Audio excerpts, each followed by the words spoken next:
Hey everybody, welcome to our fourth episode on our arena series about the new arena coming to Palm Springs.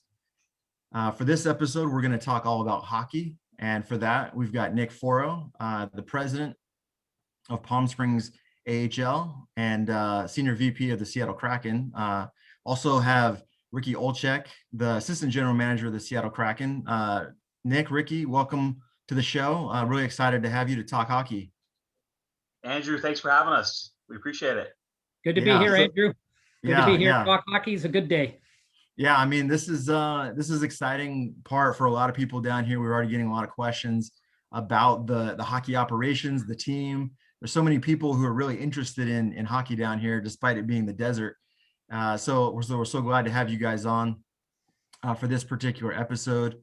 First off, let's go ahead and just get started with what's happening in Seattle with the Kraken. This is something, of course, both of you can speak to.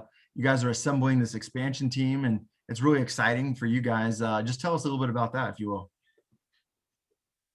Well, yeah, Andrew, it's if I may, Nick, it's real exciting. Needless to say, it's starting an expansion franchise in the perfect situation, in the perfect circumstances, where there's no global pandemic, et cetera, is a challenge in and of itself. But certainly the stakes have been raised, a Herculean challenge, if I may say so.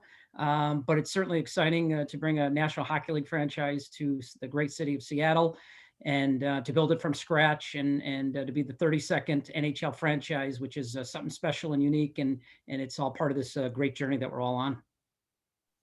Yeah, Nick, I wanted to see if you wanted to add anything on that. Yeah, I mean, Seattle has been a really special story from day one, and this ownership group has taken a massive bet, on an extremely old arena, in the old Key Arena, which is now the Climate Pledge Arena. Yeah. And with just over $1 billion investment, bringing the 32nd NHL franchise to Seattle and basically building a new arena. And the market has responded very, very successfully. So every seat is sold out. Our marketing partners, our marketing partner roster continues to add. Having Amazon come out with the Climate Pledge and put their naming rights on the arena, the demand's been incredible, and we haven't even dropped the puck yet. And so Ricky and Ron and our hockey ops group is going to put a fantastic team on the ice, and we're excited for this fall to get ready to start playing. Yeah, I mean, I've been to the Key Arena before, of course, the remodel and the rebuild, and it's amazing. It's an amazing location. It's a great sports town, and it's just to see all the resources and money that's been put into that project. It's really going to be something special for that city. I'm really excited for the people there, and that kind of takes us to what's happening in Palm Springs, because that has a direct correlation to Palm Springs. You guys are putting together this team in Seattle and really building this foundation for this NHL franchise, and Palm Springs does play a role in that. I was wondering how Palm Springs is affected, and what happens here in Palm Springs, how that is affecting that NHL franchise. Well, certainly Palm Springs has a tremendous impact. In fact, our future great fans of Palm Springs will see the future talent and stars of the National Hockey League play right in front of their eyes on a daily basis. And, hopefully they'll be cracking the Seattle Kraken lineup and helping us win some Stanley Cups up top. But that's the place where Palm Springs is the location where fans and people in the community are going to see these future NHL stars. And that's our bloodline. That's where we draft, and when we draft our players or sign players as free agents or through trades, that they'll play spend some time down in Palm Springs to continue to hone their skills and mature on and off the ice, and then eventually make it when they're ready physically, emotionally, spiritually to make it to the National Hockey League. Then they'll get that call, and those are always easy calls to make in management. Believe me, when you're recalling a player up as opposed to loaning them back down to the American Hockey League. But we're real excited, and obviously Palm Springs is going to play a major part in that success for us up in Seattle. Yeah, I mean, it's as of course you guys would know, it's got to be difficult to have to sometimes maybe in a rehabilitation stint send a guy down to to an AHL team who's been playing in the NHL, but sending them to Palm Springs, I mean, you might have a hard time getting guys wanting to go up sometimes because this is such a nice place to be. Yeah, we certainly don't want guys to get too comfortable if they're being sent down. Right. I think we need to check, maybe get in the sports psychologist and have them speak with them, have a little Yeah. session or two, find out. But no, it's certainly Palm Springs in all seriousness. I mean, we're going to have great venue, great new building. That's going to be great for concerts, and Nick can test all this, and we're going to have a great venue for sports and entertainment. And we're going to have state-of-the-art facility, and it's going to be world-class. And like the rest of our ownership group has done from top to bottom, including Oakview Group, everything is just going to be first class and world-class. And Nick, you and I have talked previously about the synergies between this team in Palm Springs and the team in Seattle. It's really part of one organization, obviously. There's just two teams there. It's kind of like a baseball organization, and in that they're all working for the greater goal of winning a Stanley Cup, final. And really, I was wondering if you could just tell us a little about your thoughts on the synergies between those two teams and how they'll be working as one. Yeah, that's a great question. Ricky will tell you the same, that ownership in any sports organization is key. And when you look at David Bonderman, the group of Seattle investors that have been put together, combined with Tim Lewicki, Irving Azoff, and Oakview Group, it really doesn't get much better. So this ownership group with the vision, the resources, it's the same ownership group that will be impacting Palm Springs. And I think that's one thing to note. So when you look at, how we put together a team on the ice, the resources for fan entertainment, how the building is going to be built with really a fan first, purview, all those things are going to dovetail right into Southern California when we take the ice for 22-23 in this franchise. And it truly is a game of inches. Ricky will test you, the facilities, how you treat the players, looking at it as one organization. And you hit it best, in Southern California with a brand new building in a really special market in the Coachella Valley. We look for this community to embrace this team and really help us, take big strides in the years to come. Yeah, and if I may, Andrew, along those lines, you mentioned about the baseball analogy, and I think that's an apt one. Yeah. Again, so the AHL, I know we got a lot of great hockey fans in Palm Springs area already, but those that are the novice, and we want to attract anybody and everybody that wants to come out and see a game. We want everyone. It's the best game live. There's no better game sport live. I'm a big sports fan. Nick's a big sports fan. But there's no better sport live than ice hockey. And so you have that analogy to baseball. So the American Hockey League, our Palm Springs future team, will be our AAA team, if you will. And that's where our top talent's going to be playing and trying to improve their skill set and get ready for the big leagues, for the majors, the National Hockey League. So that's kind of that, and it's so important, and we'll be monitoring and making sure and that the guys are developing and provide whatever resources that they need in order to maximize their skill. Yeah, this is a great market for that, because I mean, we've talked about this before. There's a lot of marketing and tourism down here that is geared toward Pacific Northwest and Canada and even Midwest. A lot of places where they already have hockey fans coming here for the winter. But of course, you guys want to really market this organization as something not just for snowbirds, but for even people that have lived in the desert their whole life and never really been to a hockey game. Nick, you spoke to that a little bit. Just kind of wondering how you guys anticipate going about, really being drawing in the people here in the Coachella Valley. Yeah, great question, Andrew. So first off, we had our first launch about a year and a half ago, and we got about 2,000 depositors, that jumped on board fairly quickly, which is a good initial rush of interest. As we look over the next year and a half till we drop the puck in Palm Springs, there's a lot of work to do to embrace this community. I think Ricky hit it right on the head. We want this building to be a place where people from all different backgrounds, whether they are snowbirds, they're full timers in the Valley. They're people coming in to visit. They feel comfortable to come and enjoy hockey, whether they are the hardcore hockey fan or, we're in a global pandemic. There is certainly going to be, a market for people who just want to get out and just have a good time and be social and come out and see some entertainment. And so I think our timing couldn't be better from that standpoint. The great thing about the AHL is, I've got a family of 5. I've got 3 kids and my wife. To go to an AHL game, you're looking at a car payment or 2, right? Like, it's an investment. Yeah.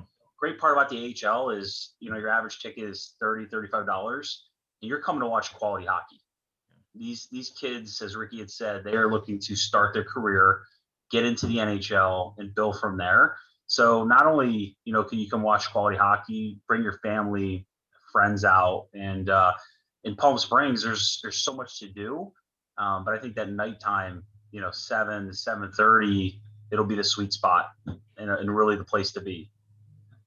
And that's the great thing is we have so many great live music events here. We have great sporting events. I mean, there's world-class tennis and golf and boxing and all sorts of things like that. And there's really nothing though that is year round. So this is something that is going to be, 8-9 months out of the year, something like that.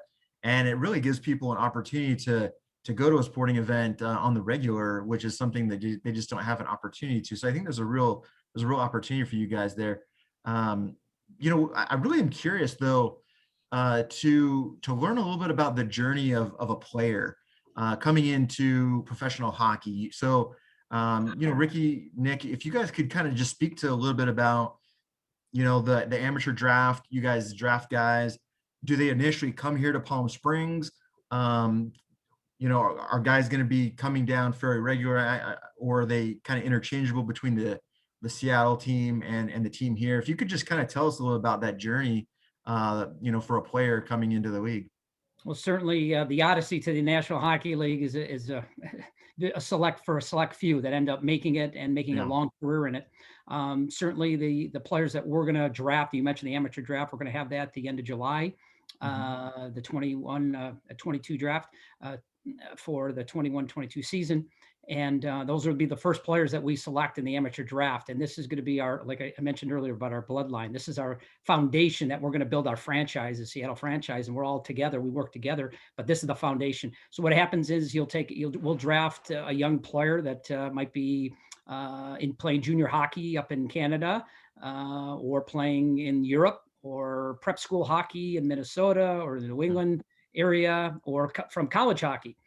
So those players will either, depending on the AHL rules and their age, they may have to return to the respective leagues if they haven't met certain requirements that I won't bore the audience with. But rest assured, at some point, if they meet those requirements, then they'll start out in the American Hockey League and they'll fill our squad down there in Palm Springs, and they'll get the opportunity to hone their craft, what it means to be a professional. It's not just about playing the game. It's how you conduct yourself off the ice. So that's all part of it. And then you mentioned about going up and down, as we call loans and recalls, loaning from Seattle to Palm Springs or recalling from Palm Springs to Seattle. That's some of the verbiage people start hearing out there. And again, that's all based on, roster availability at the NHL level. We're maxed out at 23 players, not include injuries. And so in the event of an injured player or a player that's suspended for some reason or personal reasons, may not be tending to a birth or God forbid, a funeral or something of that nature, then we're going to have to recall a player to fill that vacancy. And that's where Palm Springs certainly comes in.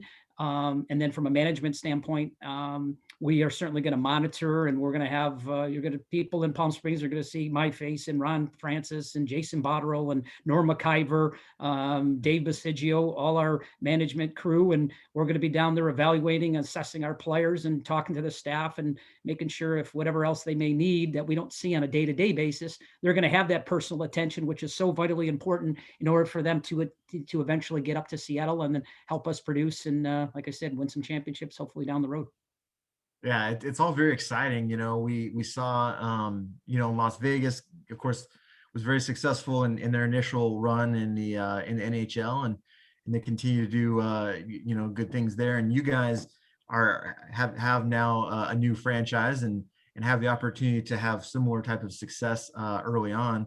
And it's so exciting that Palm Springs really has an opportunity to play a small part of that. And this is just such a special market, and I think a lot of people here are really excited for the opportunity to have some sports that are consistent, a few days a week throughout the calendar, and it's great that you guys are able to play a big part of that. Yeah, I just want to ask you guys, what is it really, Nick? Maybe this is quite more of a question for you.